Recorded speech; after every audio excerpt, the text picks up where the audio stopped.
so that their conversion while in office to a form of American, I don't know quite what the word is, idealistic, some people call it Wilsonian. Jefferso-Wilsonian interventionism is a remarkable thing to have seen, and the fact that it is rather made up as it goes along and has come to its practitioners as a surprise and isn't exactly what they had in mind in the first place can be seen from the extreme incompetence with which the policy has been implemented. Well, at least that takes care of one argument, which is that they'd been conspiring to do this all along. I can promise you that's not true.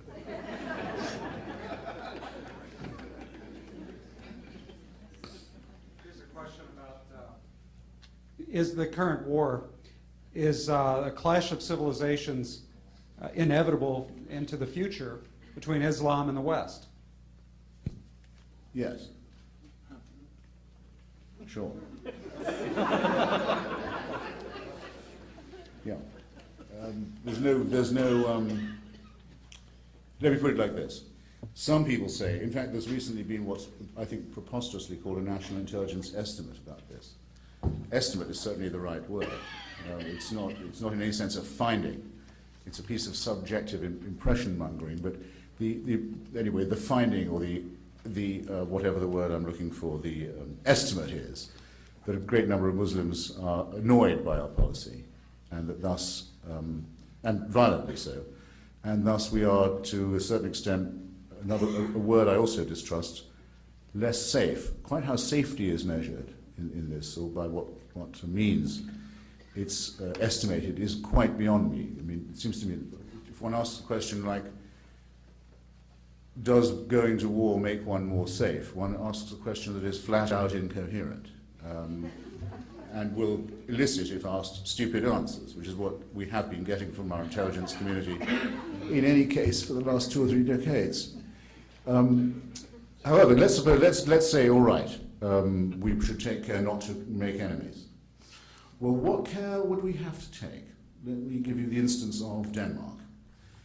Small northern European democracy, multicultural, open-hearted, large immigrant population, no history of imperialism in the Middle East, spends most of its diplomatic efforts and money in the region on helping the Palestinians, has its embassies burned, its diplomatic immunity violated, in countries, by the way, in the capital cities of dictatorships that normally don't allow demonstrations of any kind. Danish embassies are put to the torch. Random Danes and other Scandinavians who might look Danish are hunted down in the streets and killed. Danish diplomats are violated. A conscious, very well-organized attempt, supported by several leading Arab governments, is made by sanctions and boycotts to destroy the quite vulnerable Danish economy, and so on. And what is the ground of grievance here? That the Prime Minister of Denmark will not break Danish law by intervening to stop the publication of cartoons in an evening paper in Copenhagen. Now, that's all it takes to make enemies, you understand. And it seems to me that people who say let's not make enemies under these conditions are being flat out masochistic. Sure, we can avoid their ire, just as long as we're willing to destroy everything that makes our society different from theirs. Well, I'm not ready to do that. I'd rather fight it out, if it takes all my life. Okay.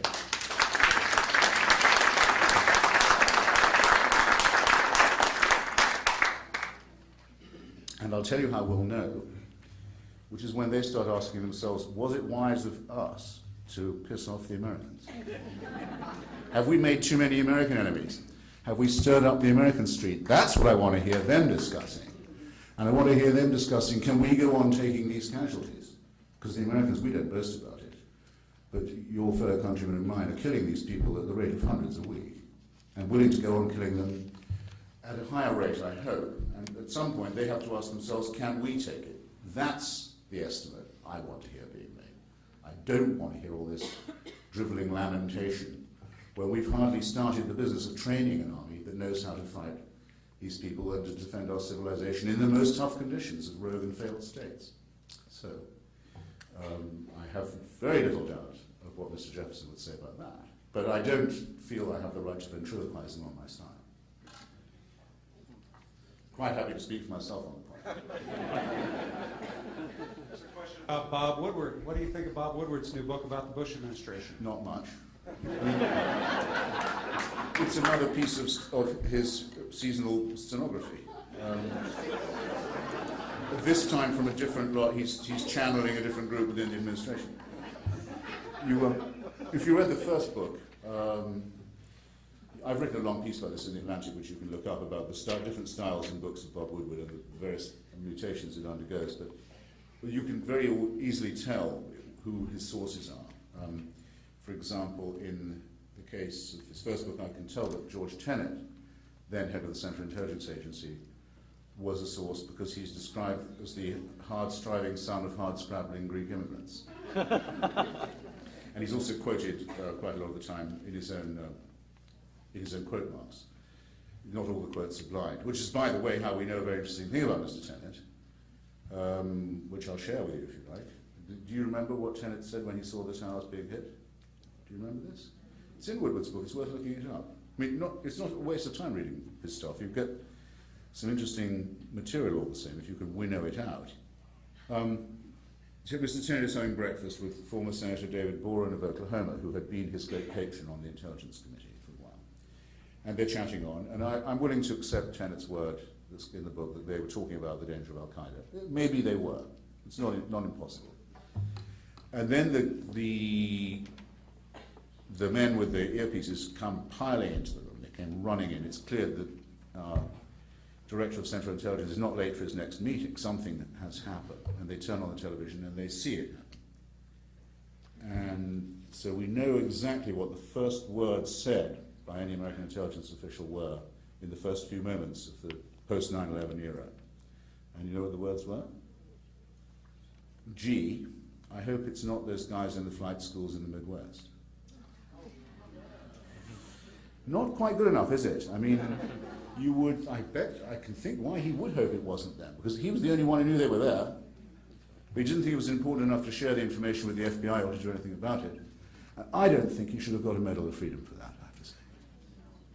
In fact, I don't think he should have been allowed to resign either. I think he should have been fired, and I think he should probably have been impeached. But I digress. I mean, in other words, you can find these nuggets in Woodward's book, but as you can see, tons of you must have read that book, but it's so boring you didn't notice that incredible confession. I get paid to read these books, unlike you, so I have more of an incentive. Next question is, democracy possible in the Middle East where Islam is such an integral part of both the society and the government?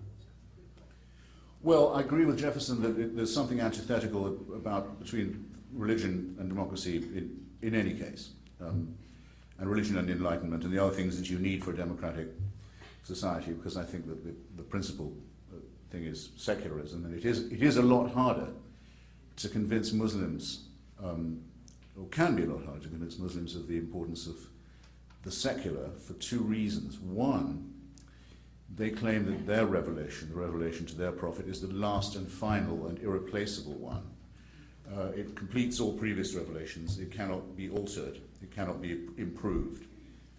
It's absolute, and no other books are required. No other guidance is needed than that.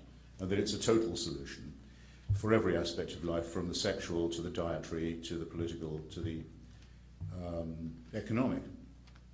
And the extreme form this takes is the desire to re-establish not a democracy, but an empire.